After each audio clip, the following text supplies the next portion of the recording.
There is a moment in every person's life when something shifts deep inside, when the ordinary becomes unbearable, and the extraordinary becomes the only acceptable destination. This moment does not arrive with trumpets or fanfare. It comes quietly, sometimes in the middle of the night, when sleep refuses to come, sometimes during a mundane afternoon, when the weight of unfulfilled dreams becomes too heavy to carry.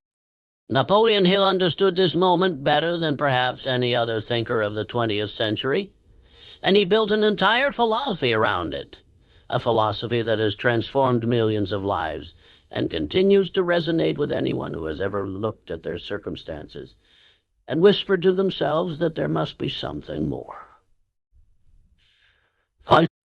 The concept of intense wanting is not about casual wishing or idle daydreaming. It is about a burning, all-consuming desire that refuses to be extinguished by circumstances, setbacks, or the well-meaning advice of those who tell you to be reasonable. Hill spent over 2 decades studying the most successful people of his era, from Andrew Carnegie to Henry Ford, from Thomas Edison to Charles Schwab. And he discovered that they all shared one fundamental trait that separated them from the millions who merely dreamed without achieving. That trait was not superior intelligence, not inherited wealth, not fortunate circumstances, but rather an intense, white-hot desire that made success not just possible, but inevitable. When you begin to understand what Hill meant by intense wanting, you start to see the world differently. You notice that most people move through life in a kind of pleasant fog, hoping things will work out, wishing for better days, dreaming of success while doing very little to actually achieve it. They are not. The difference between a wish and a burning desire is the difference between a candle flame and a forest fire. One can be easily extinguished by the slightest breeze, while the other consumes everything in its path and cannot be stopped by ordinary means. When Hill talked about intense wanting, he was talking about the forest fire type of desire.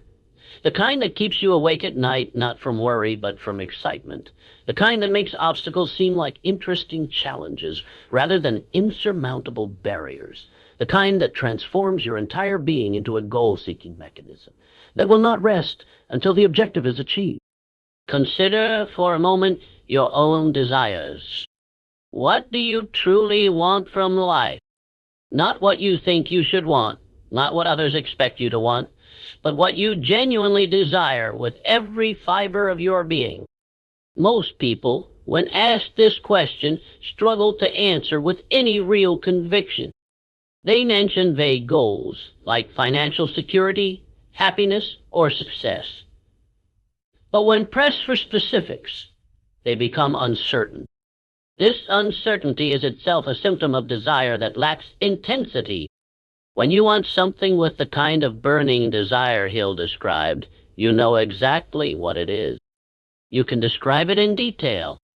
You can see it, feel it, taste it, even when it exists only in your imagination. This clarity is not a luxury, but a necessity.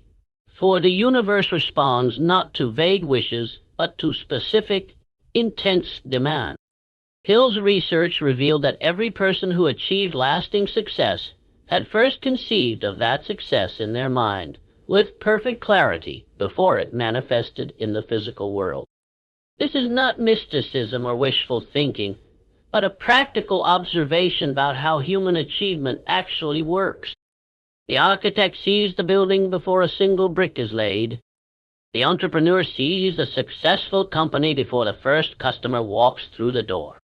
The artist sees a completed masterpiece before the first brushstroke touches the canvas.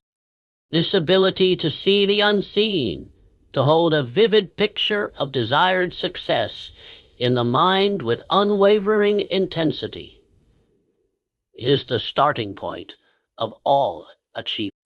But seeing is not enough. Many people can imagine success, can picture themselves wealthy, accomplished, and fulfilled. The difference lies in what Hill called the transmutation of that vision into physical reality through the power of intense desire. This transmutation requires that the vision be held with such conviction, such emotional intensity, that it begins to influence every thought, every decision, every action. When your desire reaches this level of intensity, you no longer need external motivation because the goal itself becomes the motivation. You no longer need to force yourself to work toward your objective because working toward it becomes as natural and necessary as breathing. There is a story that Hill told many times about his own son, who was born without ears and was expected by doctors to be deaf for life. Hill refused to accept this diagnosis and instead implanted in his son's mind the burning desire to hear and to live a normal life. Through the power of this intensely held desire, through the absolute refusal to accept limitation, Hill's son eventually developed the ability to hear almost normally, defying all medical expectations. Whether you interpret this story literally or metaphorically, the lesson is profound. Intense desire, held with absolute conviction and transmitted to another person, can produce results that seem impossible by ordinary standards. The mechanics of how intense desire works are both simple and mysterious. On one level, when you want something badly enough, you naturally begin to notice opportunities related to that goal that you would otherwise overlook. Your mind becomes sensitized to anything that might help you achieve your objective, and you begin to see possibilities where before you saw only obstacles. This is not magic, but simply the natural functioning of a focused mind. We are all surrounded by far more opportunity than we can ever take advantage of. An intense desire serves as a filter that brings the relevant opportunities to our attention while screening out the irrelevant noise.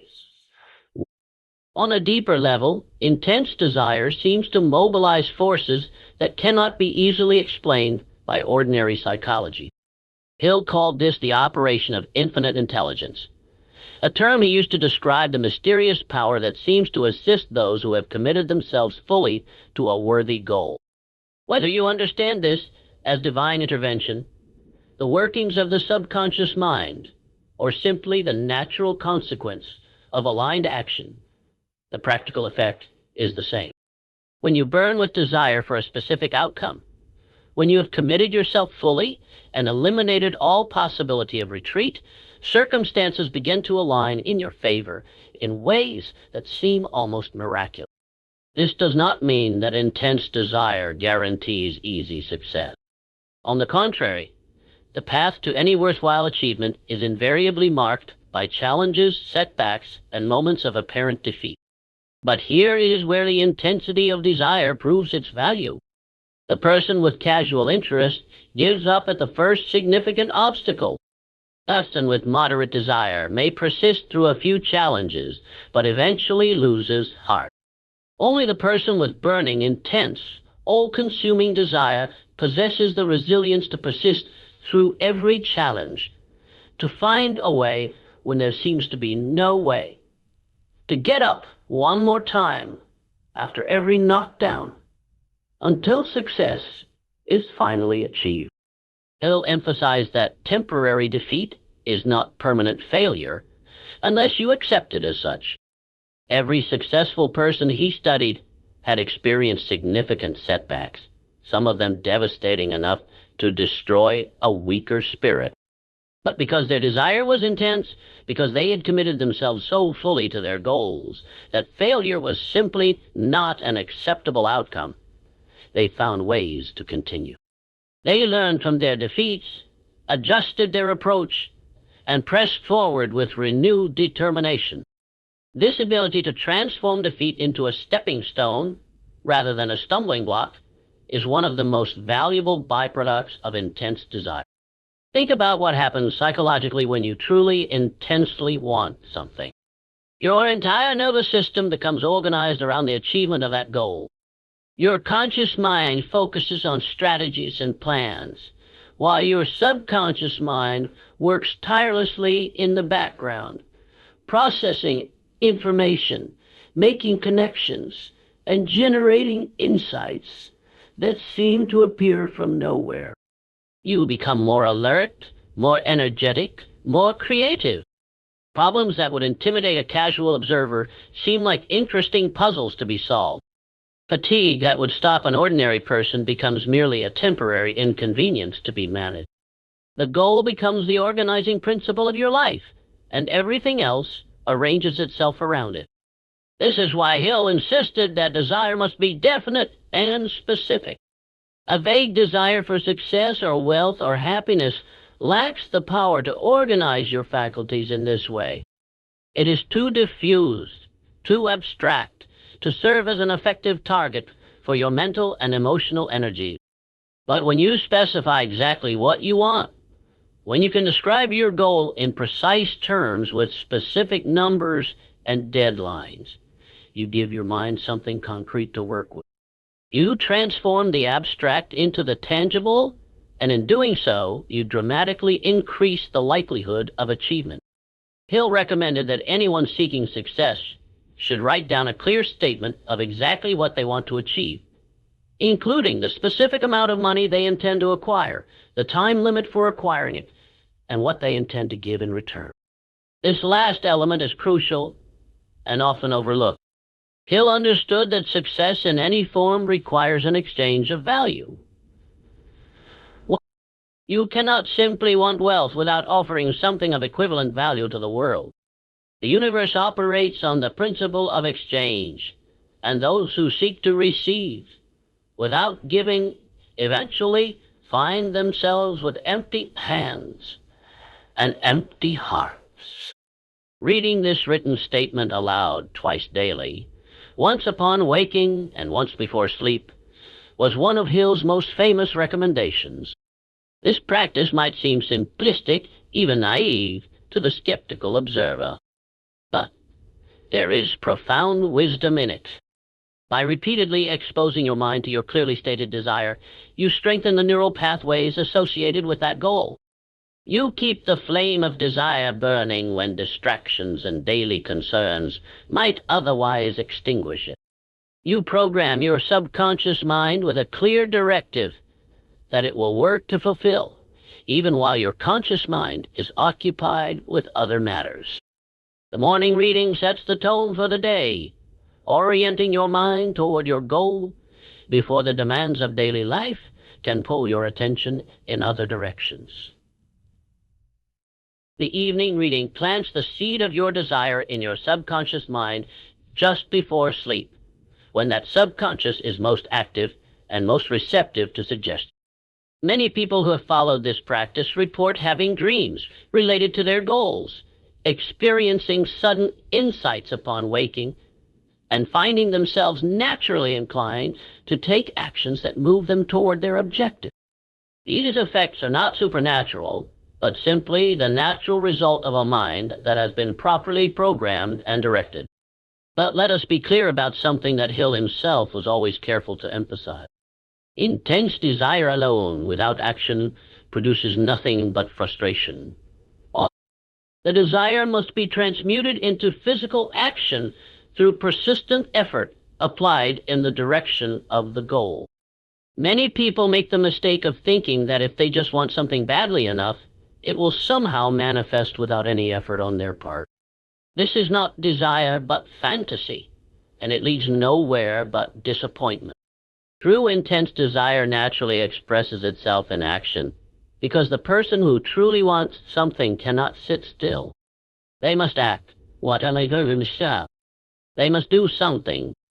The desire compels them forward with irresistible force. This is perhaps the most reliable test of whether your desire is truly intense or merely superficial. Look at your actions.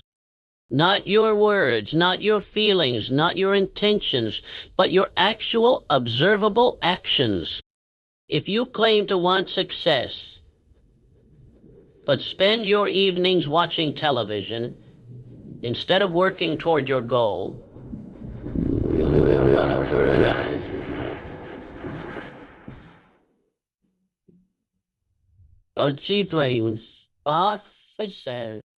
if you say you want financial freedom, but make no effort to increase your income or decrease your expenses, your desire is not intense.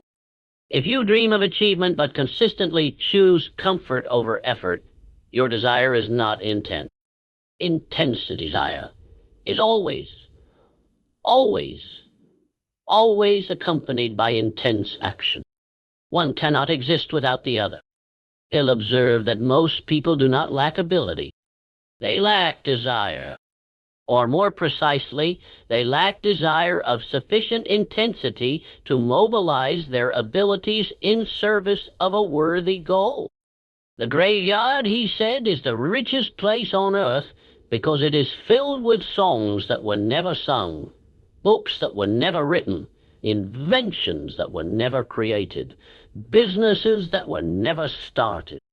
All of this potential was present in the people who died, but it was never activated because desire was never ignited to the degree necessary to bring it forth. This should be a sobering thought for anyone who is coasting through life, waiting for the right moment, the right opportunity, the right circumstances. The right moment is now. The right opportunity is the one you create. The right circumstances are those you make for yourself through the power of intense desire and persistent action. Every day that passes without taking action toward your worthy goal is a day of your potential squandered, a day you will never get back. A day you will never get back. It brings you closer to that graveyard full of unrealized dreams. The question then becomes, how do you develop intense desire if you do not currently possess it? Can desire be cultivated, or is it something you either have or do not have? Hill believed strongly that desire could be developed, that it was not fixed but malleable, and that anyone could learn to want with the kind of intensity that produces results. The key lies in feeding the desire, nurturing it, protecting it from the influences that would weaken or destroy it. You feed desire by constantly exposing yourself to images, ideas, and people that reinforce and strengthen your goal.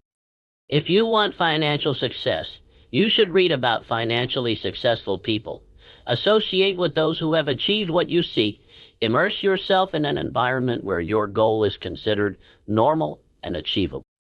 If you want to be a great artist, you should surround yourself with great art. Study the masters. Spend time with other serious artists. Whatever your goal, there is an environment that supports it, and you should do everything in your power to place yourself in that environment as much as possible. Conversely, you protect desire by limiting your exposure to influences that weaken it. The world is full of people who will tell you that your dreams are unrealistic,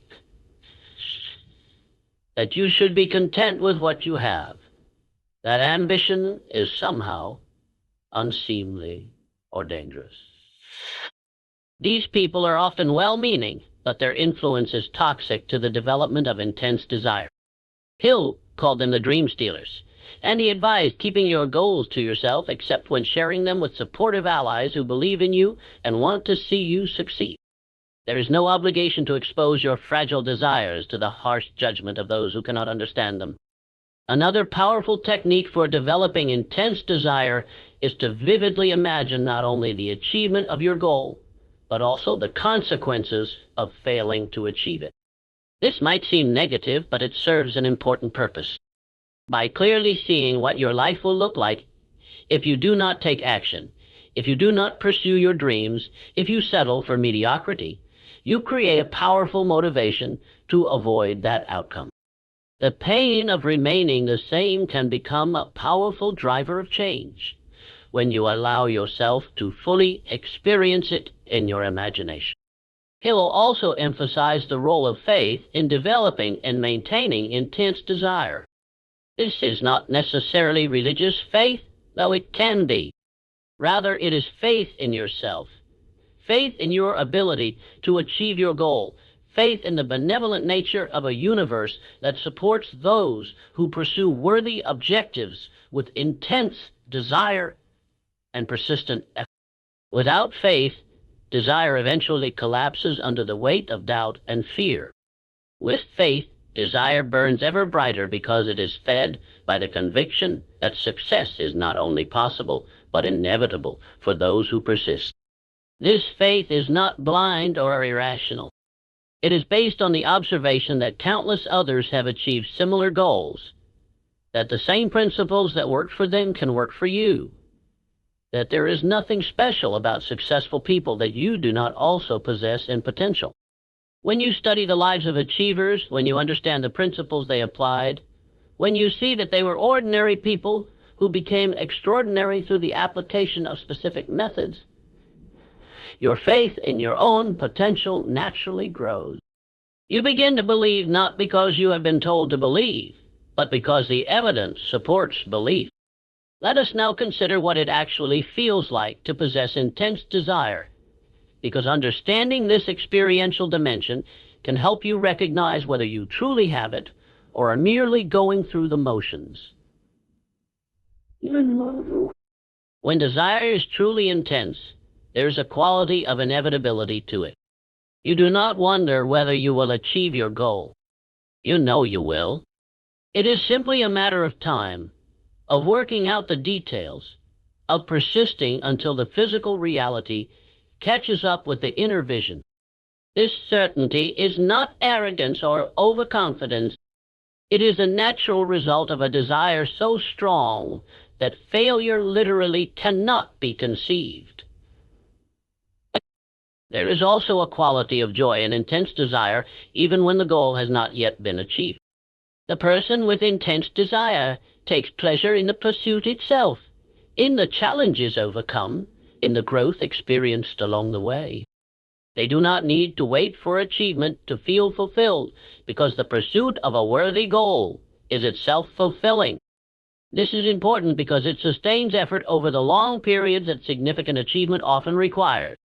If you are miserable throughout the pursuit and only expecting to be happy upon achievement, you will likely give up long before you arrive. If the pursuit itself brings satisfaction, you can persist indefinitely. There is also a quality of obsession in intense desire, though this word often carries negative connotations that do not quite fit. The person with intense desire thinks about their goal constantly, not because they are trying to, but because they cannot help. Their mind naturally returns to the goal whenever it is not occupied with other matters.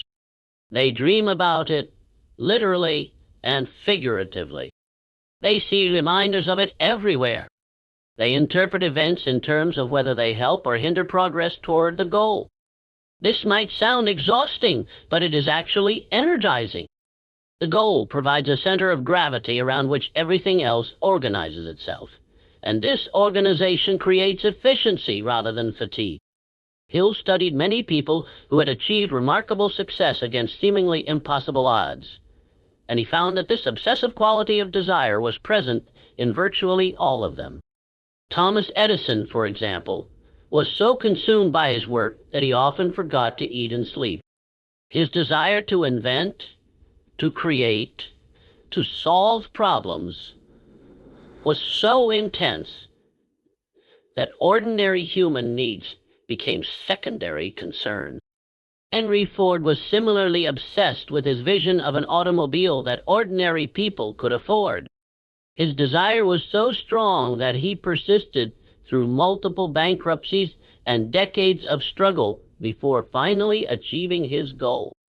In both cases, and in countless others Hill studied, the intensity of desire was the engine that drove everything else. You might object that not everyone can be an Edison or a Ford, that these were exceptional people with exceptional abilities. But Hill would strongly disagree with this assessment. He believed that the abilities of Edison and Ford were largely the result of their intense desire rather than the cause of it. They were not born with special talents that made their achievements inevitable. Rather, they developed their talents through the relentless pursuit of their goals, driven by desire so intense that failure was simply not an option. The same potential exists in you, waiting to be activated by desire of sufficient intensity. This is perhaps the most democratic aspect of Hill's philosophy. He did not believe that success was reserved for a special few who were born with advantages. He believed that anyone, regardless of their starting point, could achieve remarkable things through the proper application of the principles he taught. The key was not talent or luck or circumstance, but desire. And desire is something that everyone has access to. It cannot be inherited or purchased. It must be developed from within through conscious choice and persistent effort. This means that the path to success is open to everyone who is willing to take it. But let us also be honest about the challenges involved in developing and maintaining intense desire. We live in a world filled with distractions, a world designed to capture our attention and redirect it toward trivial concerns. Social media, entertainment, news cycles, the opinions of others, all of these compete for our mental energy and can easily dissipate desire if we are not vigilant. Maintaining intense focus on a goal in such an environment requires conscious effort and deliberate discipline. You must actively guard your attention and protect it from influences that would dilute your desire. This is why environment matters so much. The person trying to develop intense desire while surrounded by negative influences faces an uphill battle. But the person who consciously constructs an environment that supports their goal has a tremendous advantage. This might mean physical changes like creating a workspace that inspires and motivates, or it might mean social changes like spending more time with supportive people and less time with those who drain your energy. It might mean informational changes like being more selective about what you read, watch, and listen to. Whatever changes are necessary, the person with growing desire will find the will to make them. He'll also recognize that desire operates on multiple levels simultaneously. There is the conscious desire, the goal you can articulate and pursue deliberately. But there is also subconscious desire, the deeper layers of wanting that may or may not align with your conscious objective. When conscious and subconscious desire are aligned, progress is rapid and almost effortless. But when they conflict, the subconscious usually wins, sabotaging conscious efforts through procrastination, self-doubt, and mysterious failures that seem to come from nowhere. This is why the evening and morning readings Hill recommended are so important. They serve to program the subconscious mind with the same objectives that the conscious mind has chosen. Over time, with repetition and emotional intensity, the subconscious accepts these objectives as its own and begins to work for them rather than against. Dreams begin to reflect the goal. Intuitions begin to guide action in helpful direction.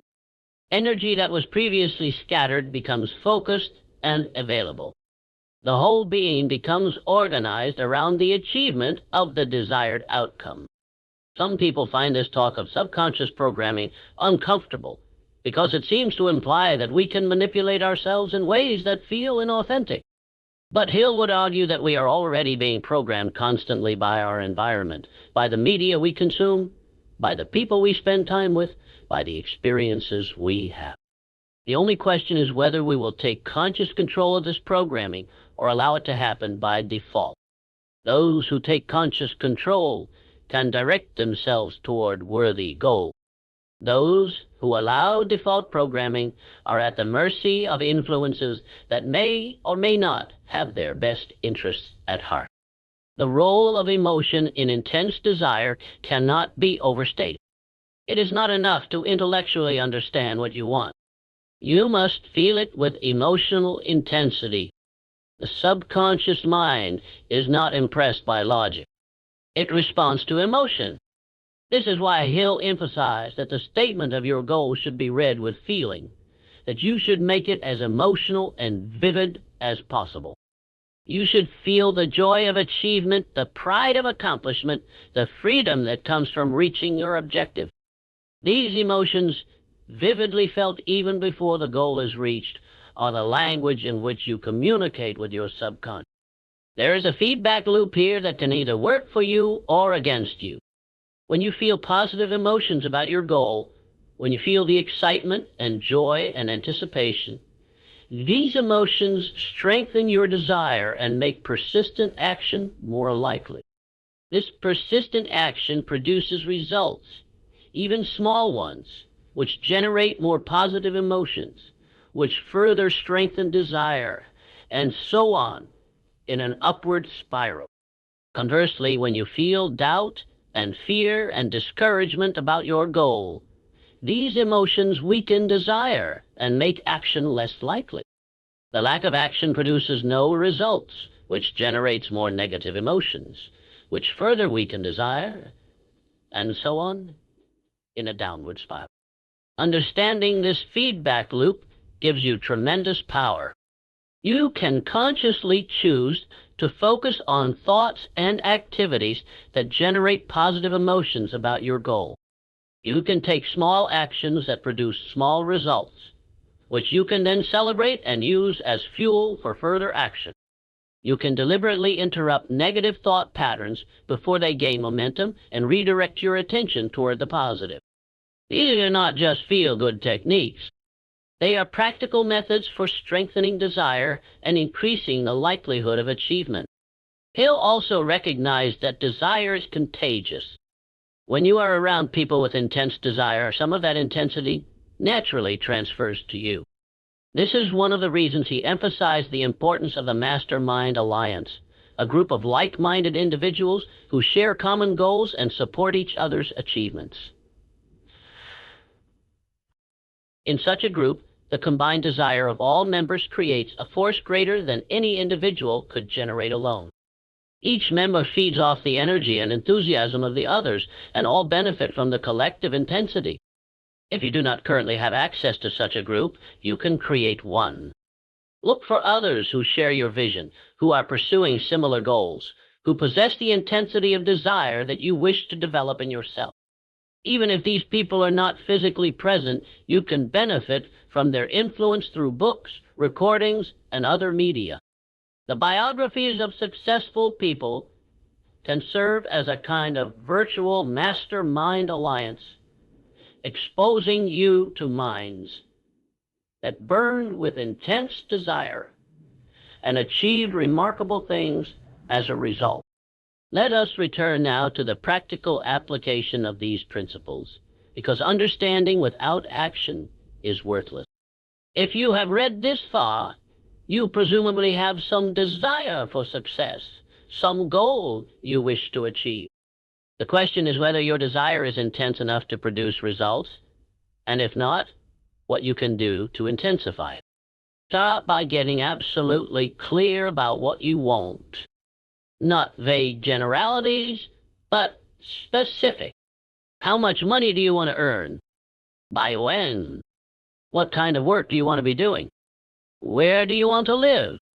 What relationships do you want to have? What experiences do you want to enjoy? Write all of this down in as much detail as possible. The act of writing forces clarity and makes the abstract concrete. It is the first step in transmuting desire from the mental realm into the physical. Next, ask yourself honestly, why do you want this? What will achieving this goal give you that you do not currently have? How will your life be different when you have achieved it? What will you feel? These questions connect your goal to your deeper motivations, to the emotional drivers that will sustain you when the going gets tough. If you cannot answer these questions with genuine feeling, if your goal does not connect to something you truly care about, your desire will likely fade when obstacles appear.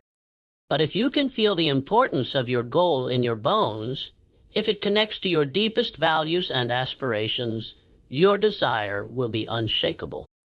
Now consider what you are willing to sacrifice to achieve your goal. This is where many people falter. They want the results of success, but they are not willing to pay the price. They want the benefits without the cost. But everything of value requires exchange, and the greater the value sought, the greater the price that must be paid. Hill was very clear about this. He did not promise easy success or overnight results. He promised that those who applied his principles with sufficient intensity and persistence would eventually achieve their goal. The word eventually is important. Great achievements often take years or even decades. Are you willing to persist for as long as it takes? The willingness to sacrifice is itself a sign of intense desire. The person who truly wants something will give up lesser things to obtain it. They will sacrifice comfort for growth, immediate pleasure for long-term achievement, the good opinion of mediocre people for the accomplishment of worthy goals. These sacrifices are not painful for the person with intense desire because the goal is worth far more than what is sacrificed.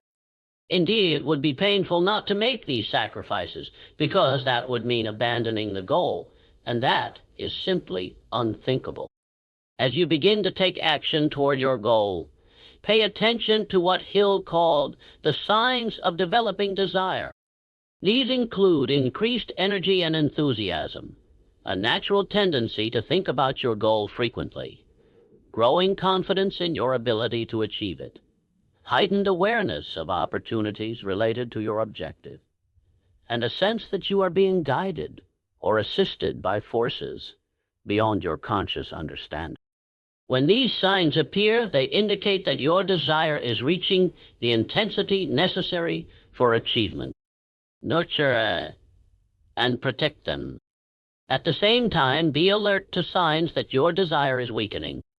These include loss of energy and enthusiasm, tendency to think about other things, growing doubt about your ability to achieve your goal, failure to notice opportunities, and a sense of being alone and unsupported in your efforts.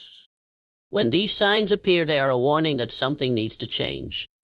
Perhaps you have been exposed to negative influences that need to be eliminated. Perhaps you have allowed your connection to your goal to become theoretical rather than emotional. Perhaps you have simply been working too hard and need rest. Whatever the cause, take corrective action immediately before your desire fades beyond recovery. Hill recognized that maintaining intense desire over long periods requires periodic renewal. Even the strongest fire needs fuel. This is why he recommended not just the daily readings of your goal statement, but also regular immersion in inspiring content, association with motivated people, and celebration of progress along the way. These practices serve to refuel your desire and prevent the burnout that can come from sustained effort without recognition or rest. There is a rhythm to sustained achievement that involves periods of intense effort followed by periods of recovery and renewal. The person who tries to maintain maximum intensity every moment of every day will eventually burn out. The person who takes regular breaks to refuel their desire can sustain effort over the years and decades that significant achievement often requires. Learn to recognize your own rhythms and honor them. Push hard when your energy is high, but rest and renew when your energy flags. In this way, you can maintain intense desire as a sustainable way of life rather than a brief burst that quickly fades. Let us now consider some of the obstacles that commonly prevent people from developing or maintaining intense desire. The first and perhaps most insidious is comfort. Modern life offers unprecedented levels of comfort and convenience. Basic needs are easily met. Entertainment is constantly available. Discomfort can be avoided with minimal effort. Discomfort, while pleasant, is the enemy of intense desire. When you are comfortable, there is no urgency. When there is no urgency, action is easily postponed. When action is postponed, desire fades. This is not an argument for making yourself deliberately miserable, but it is a recognition that growth requires discomfort and that intense desire often emerges from dissatisfaction with the present situation. If you are too comfortable, you may need to deliberately expose yourself to experiences that heighten your dissatisfaction, that remind you of the gap between where you are and where you want to be. This might mean visiting places that represent your goals, talking to people who have achieved what you want to achieve, or simply spending time in honest reflection about the costs of remaining where you are. Another common obstacle is fear. Fear of failure, fear of success, fear of what others will think, fear of change itself. These fears can paralyze even strong desire, preventing action and eroding confidence. Hill addressed fear extensively in his work, recognizing it as one of the greatest enemies of achievement. His solution was not to deny fear or suppress it, but to counter it with faith. When you have genuine faith in your ability to achieve your goal, when you have seen the evidence of others who have done what you want to do, fear loses its power. It may still be present, but it no longer controls you. Related to fear is the tendency to seek approval from others. This is a deep human need, rooted in our evolutionary history as social creatures who depended on group acceptance for survival. But in the context of pursuing worthy goals, this need for approval can be devastating. When you depend on others to validate your dreams, you give them power over your desire. And most people, even those who love you, will not understand or support your dreams. They will encourage you to be reasonable, to be realistic, to be content with what you have. Following this advice means abandoning your dreams and living a life of quiet desperation. He'll advise keeping your goals to yourself, except when sharing them with carefully selected allies who share your vision. This protects your developing desire from the negative influences that could destroy it. As your success grows and your desire strengthens, you will be less vulnerable to the opinions of others. But in the early stages, when desire is still fragile, protection is essential. Guard your dreams carefully. They are too precious to expose to those who cannot appreciate them. Another obstacle is the past. Many people are held captive by what has happened to them, by their failures and disappointments, by the limitations they have accepted. They believe that because things have always been a certain way, they must continue to be that way. This is perhaps the most tragic limitation of all, because it is entirely self-imposed. The past has no power except what you give it. Your history does not determine your destiny unless you allow it to. Hill emphasized that it is never too late to begin. Many of his examples of success involve people who achieved their greatest accomplishments later in life, after years of struggle and failure. Colonel Sanders franchised Kentucky Fried Chicken in his 60s. Ray Kroc built McDonald's into an empire after age 50. These and countless other examples prove that age and past failure are irrelevant to future achievement. What matters is the intensity of your desire right now, in this present moment, and your willingness to take action based on that desire. Related to the burden of the past is the trap of waiting for the right moment. Many people spend their lives waiting to begin, waiting until conditions are just right, waiting until they have more time, more money, more knowledge, more certainty. This waiting is usually a disguise for fear, a way of avoiding the risks of action while maintaining the illusion of intention. But the right moment never comes because there is always another excuse, always another reason to delay. Meanwhile, life passes and opportunities are lost. Hill would tell you that the time to begin is now with whatever resources you currently have, from whatever position you currently occupy. You do not need permission. You do not need perfect conditions. You do not need guarantees. You need only the decision to begin and the intense desire to continue. Everything else will develop along the way. Start now.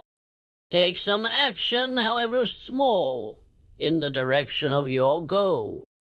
Action creates momentum, momentum builds desire, and desire intensifies with every step forward. Let us also consider the role of definiteness of purpose, which Hill considered one of the most important principles for success. This means having a clear, specific objective that dominates your thinking and organizes your action. Many people fail not because they lack ability or even desire, but because their attention is scattered across too many goals. They want many things but are committed to nothing. As a result, their efforts are diffuse and their results are minimal. Hill advised choosing one major definite purpose and pursuing it with all your energy and resources.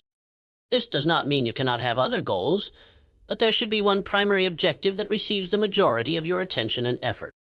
This concentration of focus allows you to develop the intense desire necessary for achievement, desire that would be dissipated if spread across multiple competing goals.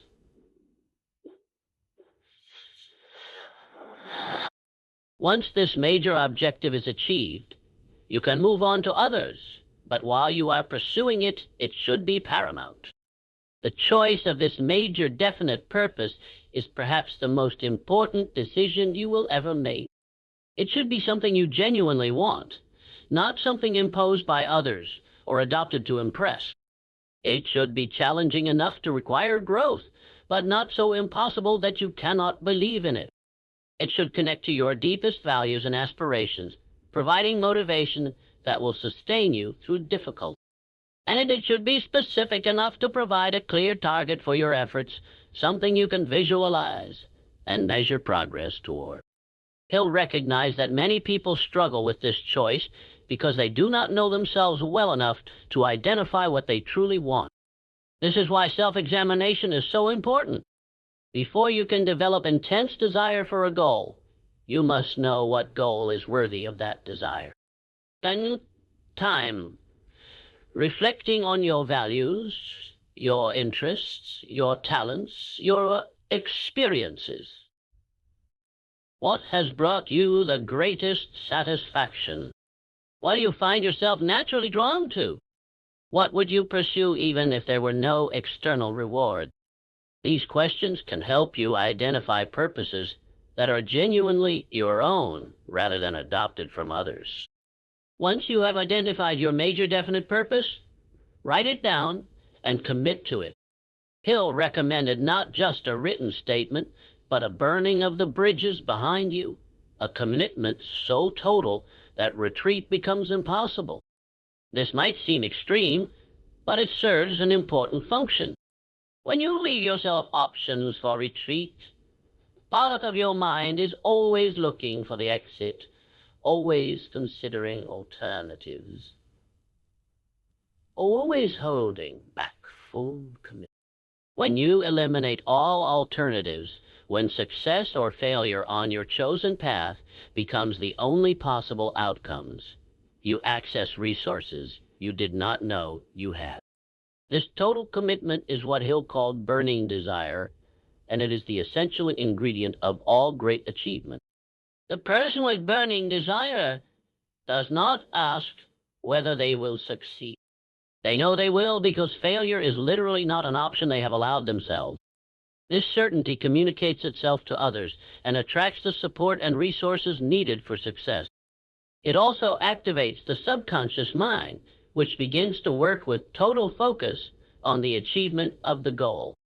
When all parts of your being are aligned toward a single purpose, when there is no internal conflict or division, you become a force of nature that cannot be stopped. But let us be realistic about the challenges involved. Maintaining this level of commitment over time is difficult. There will be moments of doubt, times when the goal seems impossible, periods when you question your choice and consider alternatives. These moments are normal and should be expected. The question is not whether they will come, but how you will respond when they do. Hill advised several strategies for navigating these difficult periods. First, return to your written statement of purpose and read it with renewed feeling. Reconnect with the emotions that originally drove your decision. Remind yourself why this goal matters and what achieving it will mean for your life. Second, seek the company of supportive allies who can remind you of your capabilities and renew your faith when it falters. Third, take some action, however small, in the direction of your goal. Action dispels doubt in ways that thought cannot. Fourth, study the examples of others who have faced similar challenges and overcome them. If they could persist, so can you. There is also value in recognizing that the intensity of desire naturally fluctuates over time. This does not mean you have lost your commitment. It means you are human. Just as you cannot maintain peak physical exertion indefinitely, you cannot maintain peak emotional intensity without periods of rest. The key is to recognize the difference between temporary fluctuation, which is normal and manageable, and genuine loss of commitment, which may require reconsideration of your goal. Most of the time, what feels like lost commitment is simply fatigue that will pass with rest and renewal. He'll also emphasize the importance of keeping your desire fresh through constant growth and learning. When you stop learning, when you stop exposing yourself to new ideas and experiences, desire tends to stagnate. But when you are constantly growing, constantly discovering new aspects of your chosen field, constantly developing new skills and insights, desire remains vital and alive. Make learning a lifelong commitment. Read widely. Seek out teachers and mentors. Experiment with new approaches. This continuous growth keeps desire burning brightly. The relationship between desire and action deserves further attention because it is so often misunderstood. Many people believe that you must first develop intense desire, then take action based on that desire. But the relationship actually works in both directions. Action also strengthens desire. When you take action toward a goal, even without feeling intensely motivated, you generate experiences that can increase your motivation. You see results, even small ones. You develop competence and confidence. You attract opportunities and allies. All of these outcomes strengthen desire and make further action easier. This means that waiting until you feel intensely motivated before taking action is a mistake. Often action must come first, with motivation following. Start moving in the direction of your goal, and motivation will catch up. This is especially important in the early stages, before desire has reached the intensity necessary to sustain effortless action. During this period, you must sometimes force yourself to act despite not feeling like it. But as you accumulate actions and experiences, desire grows until eventually the forcing becomes unnecessary. Hill would also remind you that action means not just effort, but intelligent, directed effort. Hard work alone is not enough. Many people work very hard for their entire lives without achieving significant success because their efforts are misdirected or inefficient. The person with intense desire not only works hard, but works smart. They study what has worked for others. They seek out the most effective strategies. They measure their results and adjust their approach based on feedback. This intelligent direction of effort multiplies the effectiveness of desire and accelerates progress toward goals. Related to this is the importance of persistence. Hill devoted an entire chapter of Think and Grow Rich to this principle because he considered it so essential. Persistence is the sustained application of effort over time. The refusal to quit despite setbacks, the ability to continue when every circumstance suggests you should stop. Without persistence, even the most intense desire eventually fades. But with persistence, even modest desire can eventually produce remarkable results. Persistence is the practical expression of desire. It is how desire manifests in the physical world. Hill observed that most people quit too soon. They make an effort, encounter resistance, and give up before they have given their efforts a real chance to succeed. They do not realize that resistance is often greatest just before breakthrough, that the darkest hour comes just before dawn. Those who persist through this final resistance often find that success comes suddenly and unexpectedly, as if all the accumulated effort suddenly crystallizes into the desired result. But this crystallization only happens for those who persist long enough to allow it. How do you develop persistence? First, by developing intense desire, because the person who truly wants something finds it much easier to persist in the face of obstacles. Second, by having a definite plan, because purposeful effort is easier to sustain than aimless activity. Third, by associating with supportive allies who encourage persistence when your own resolve wavers. Fourth, by eliminating negative influences that suggest quitting is acceptable or desirable. Fifth, by developing the habit of completing what you start, beginning with small tasks, and gradually building your capacity for sustained effort. The development of persistence is really the development of character. It is about becoming the kind of person who finishes what they start, who does not give up when things get hard, who honors their commitments to themselves and others. This character development is perhaps more valuable than any external achievement because it transforms who you are. The person who has developed persistence possesses a resource that can be applied to any goal, any challenge, any situation. They are reliable, not just to others, but to themselves. They know that when they set out to do something, they will see it through. Let us now consider some of the more subtle aspects of desire that Hill explored in his work. One of these is the role of the subconscious mind in the achievement of goals. Hill believed that the subconscious was a powerful ally that, when properly directed, could work tirelessly on your behalf to bring about desired results. But the subconscious does not respond to logic or reason. It responds to emotion, to repetition, to vivid imagery, to deep conviction.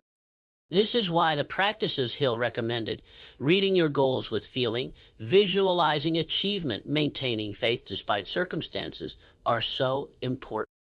They are methods for programming the subconscious with your desired outcomes. When the subconscious is properly programmed, remarkable things begin to happen. You have insights and ideas that seem to come from nowhere. You'll notice opportunities that you would otherwise overlook. You feel drawn to take actions that turn out to be exactly right. You experience coincidences and synchronicities that seem too precise to be random. Some people attribute these phenomena to supernatural causes. Others explain them as the natural result of a focused mind that processes information below the threshold of consciousness. Whatever explanation you prefer, the practical effect is the same. A programmed subconscious is a powerful tool for the achievement of goals. Hill also recognized what he called the mystery of sex transmutation, which refers to the redirection of sexual energy toward creative and productive pursuits. This was not about suppression or denial, but about understanding that sexual energy is a form of creative energy that can be channeled in different directions. Many of the most successful people Hill studied possessed tremendous sexual vitality that they directed toward their work. This gave them an energy, charisma, and creative power that set them apart from the ordinary. This principle applies more broadly to all forms of emotional energy. Anger, frustration, desire, passion. All of these can be destructive if undirected, but immensely powerful when channeled toward worthy goals. The person with intense desire learns to transmute all of their emotional energy into fuel for achievement. Nothing is wasted. Every experience, whether pleasant or painful, becomes material for growth and progress. This transmutation is one of the secrets of sustained success. Another subtle aspect of desire is its relationship to imagination. Hill considered imagination to be the workshop of the mind, the place where plans are created and goals are visualized before they manifest in physical reality. There are two forms of imagination: synthetic imagination, which combines existing ideas in new ways, and creative imagination, which receives insights and inspiration from sources beyond conscious thought.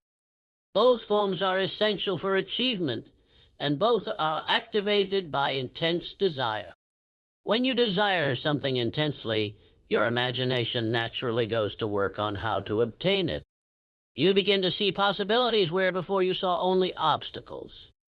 You combine ideas in novel ways. You receive flashes of insight that point the way forward. This imaginative activity is not idle daydreaming, but purposeful creation. It is the means by which goals are transformed from abstract desires into concrete plans and eventually into physical reality. Without imagination, desire remains unfulfilled. But with imagination, desire becomes the architect of achievement. Hill also explored the concept of autosuggestion, which refers to the practice of influencing your own subconscious mind through deliberate thought and intention. This is related to but distinct from the programming of the subconscious discussed earlier. Autosuggestion involves becoming conscious of the thoughts you habitually think and deliberately replacing negative, limiting thoughts with positive, empowering ones. It is a form of mental hygiene, keeping your mind clean of the thought patterns that sabotage success. Most people are not conscious of their habitual thoughts. They react automatically to circumstances, thinking whatever thoughts arise without examination or control. But the person who practices autosuggestion takes conscious control of their mental life. They become the gardener of their own mind, planting the seeds they want to grow and uprooting the weeds before they take hold.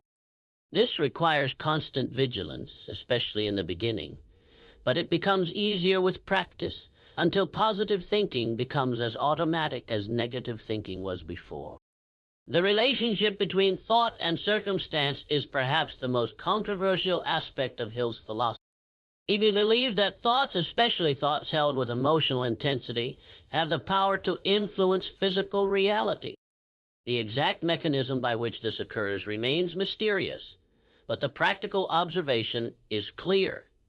People who think positively and expect success tend to achieve more than people who think negatively and expect failure. Whether this is because positive thinking leads to positive action or because of some more direct influence of thought on reality, the practical implications are the same. Control your thoughts and you control your destiny. This does not mean that positive thinking alone is sufficient for success. Hill was very clear that thought must be accompanied by action. But thought is the starting point. Action emerges from thought. The person who thinks they cannot succeed rarely takes the actions that would lead to success. The person who thinks they can succeed takes action confidently and persistently. Thus, while thought alone does not produce results, it creates the conditions in which results become possible. Let us now consider how these principles apply to different areas of life. While Hill focused primarily on financial success, the principles he taught are universal. The same dynamics of desire, faith, imagination, and persistence that produce financial wealth can also produce achievement in art, science, relationships, health, spirituality, or any other domain. The specific goals may differ, but the underlying principles remain the same. In the domain of relationships, for example, intense desire combined with clear purpose and persistent action can transform your connections with others. The person who truly desires meaningful relationships, who has clarity about what they want and are willing to give, who takes consistent action to build and maintain connections, will develop rich and fulfilling relationships. The same principles apply. Vague wanting produces vague results, while intense, specific desire produces specific results. In the domain of health, the person who intensely desires to be strong, vital, and energetic, who visualizes themselves in perfect health, who takes persistent action through exercise, nutrition, and rest, will achieve a level of physical well-being that the casual person never approaches. The body responds to the mind's demands. When those demands are made with sufficient intensity and backed by consistent action. In the domain of creativity, the artist or writer or musician who burns with desire to create, who can clearly see the finished work in imagination, who persists through the inevitable challenges and disappointments, will produce work of lasting value. The casual dabbler creates nothing of significance, but the person possessed by creative desire becomes a channel for works that move and inspire others. In the domain of spirituality, the seeker who truly desires enlightenment, who pursues it with the intensity that others bring to worldly goals, will make progress that the casual seeker never approaches. The spiritual traditions are unanimous in teaching that sincere seeking is rewarded, that those who knock shall have doors open to them. This requires the same intensity of desire, the same clarity of purpose, the same persistence through difficulty that any great achievement requires. The universality of these principles suggests something important about the nature of reality itself. Whatever domain you choose to explore, you find that the same laws apply. Intense desire clearly defined objectives: faith, imagination, organized planning, decision, persistence. All of these principles work in every field of human endeavor. This suggests that they are not arbitrary techniques, but expressions of fundamental patterns in how reality operates. When you align yourself with these patterns, you gain access to powers that seem almost magical to those who remain unaligned. Hill himself believed that his principles were expressions of what he called infinite intelligence, a creative force that underlies all of reality and that can be accessed by those who know how to approach it. This may sound mystical, but Hill was careful to ground his claims in practical observation. He studied successful people for over 2 decades and found that they all, regardless of their religious beliefs or lack thereof, seemed to have tapped into something larger than themselves.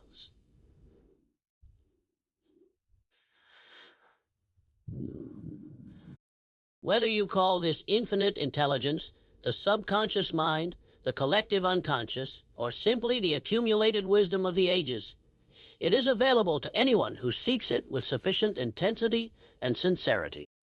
As we approach the conclusion of this exploration, let us return to the central theme: intense desire as the starting point of all achievement. Hill was fond of saying that whatever the mind can conceive and believe, it can achieve. This is not a guarantee that every desire will be fulfilled or that success comes easily. It is a recognition that the limiting factor in most people's lives is not ability or opportunity, but desire. Most people do not conceive great goals because they have been taught to think small. Most people do not believe in their own capacity for achievement because they have been discouraged by failure or by the negative attitudes of others. The principles Hill taught are designed to overcome these limitations and unleash the potential that exists in everyone. The process begins with a decision. You must decide what you want. Decide that you will have it. Decide that you will persist until it is achieved. This decision must be backed by burning desire, by an intensity of wanting that makes success inevitable. The desire must be specific, vivid, and emotionally charged. It must be communicated to the subconscious mind through repetition and feeling until it becomes an operative force guiding your actions and attracting the resources you need. This desire must be combined with faith, the unshakable conviction that achievement is possible and will occur.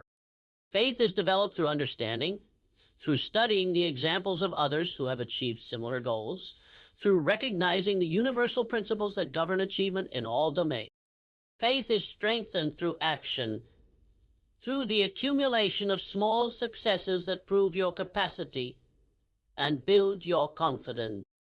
Desire and faith activate the imagination, which begins to work on the problem of how to achieve the goal. Plans emerge. Opportunities are recognized. Creative solutions appear. These must be seized and acted upon with decision and persistence. Setbacks will occur, but they must be treated as temporary defeats rather than permanent failures. The person with intense desire learns from every setback and continues forward with renewed determination. Over time, with sustained effort and intelligent direction, the goal comes closer and closer until finally it is achieved. But By this point, the external achievement is almost secondary. The person has been transformed by the process. They have developed character, skills, and capacities that did not exist before. They have become someone worthy of the success they have achieved. And they have learned principles that can be applied to any future goal, ensuring that this achievement is not the end, but merely a milestone on an unlimited path of growth and accomplishment. This is the promise that Hill held out to his readers, and that remains as vital today as when he first articulated nearly a century ago. You have within you the capacity for remarkable achievement. This capacity is activated by desire. The more intense, the better. You can develop this desire through the practices described in this text: clarity of purpose, emotional engagement, repetition, association with motivated others, protection from negative influences, and above all, action. Start now. Do not wait for perfect conditions. Do not wait for permission. The universe rewards those who act, and it responds with special generosity to those who act with intense desire toward worthy goals. The choice is yours. You can continue as you have been, drifting through life, hoping things will work out, dreaming without acting, wanting without intensity. This is the path of the majority, and it leads nowhere particularly notable. Or you can decide, here and now, to want more, to want it intensely, to back your desire with faith and action and persistence until nothing can stop. This is the path of achievement, and it is open to anyone willing to take it. Napoleon Hill spent his life studying success and teaching others how to achieve it. His work has touched millions and will continue to inspire future generations. But his message was never really about him. It was about the universal principles that govern achievement, principles that operate as reliably as the law of gravity, principles that anyone can apply. The knowledge is available. The path is clear. What remains is your decision and your action. May you find within yourself the burning desire that transforms dreams into reality. May you develop the faith that moves mountains and the persistence that overcomes every obstacle. May you discover the joy of pursuing a worthy goal with everything you have, holding nothing back, giving everything. And may you achieve not just the external success you seek, but the internal transformation that is the real prize, becoming the person capable of that success, a person of character, determination, and unlimited potential. This is the message of Napoleon Hill, refined and distilled from decades of research and teaching. It is not complicated, but it is challenging. It requires not just understanding, but application. Not just reading, but action. The ideas presented here can change your life, but only if you take them seriously and apply them with the intensity they deserve. The fire of intense desire is waiting to be kindled within you. All that is required is a spark of decision and the fuel of action. Once lit, this fire can burn away every limitation and illuminate the path to achievement beyond your current imagination. The question is not whether this transformation is possible. It is whether you will take the steps necessary to make it happen. Begin now. This moment is the only one that matters. The past is gone and the future is not yet here. In this present moment, you have the power to decide, to desire, to act. Use this power wisely. Direct it toward goals that are worthy of your attention and effort. And persist until victory is achieved, knowing that the universe itself conspires to assist those who pursue their dreams with sufficient intensity. The journey of 1,000 miles begins with a single step. Take that step now, and then take another and another, until the goal that once seemed distant becomes your daily reality. This is not just success philosophy. This is the practical application of universal principles that have been proven by countless achievers throughout history. These principles worked for them and they will work for you if you apply them with the intensity they require. May your desire be intense, your faith unshakable, your imagination active, your plans organized, your decisions firm, and your persistence relentless. With these qualities in place, there is nothing you cannot achieve. The only question is what you will choose to pursue with this immense power you possess. Choose wisely, want intensely, and act persistently. This is the formula for igniting success as taught by Napoleon Hill and validated by the experience of achievers throughout the ages.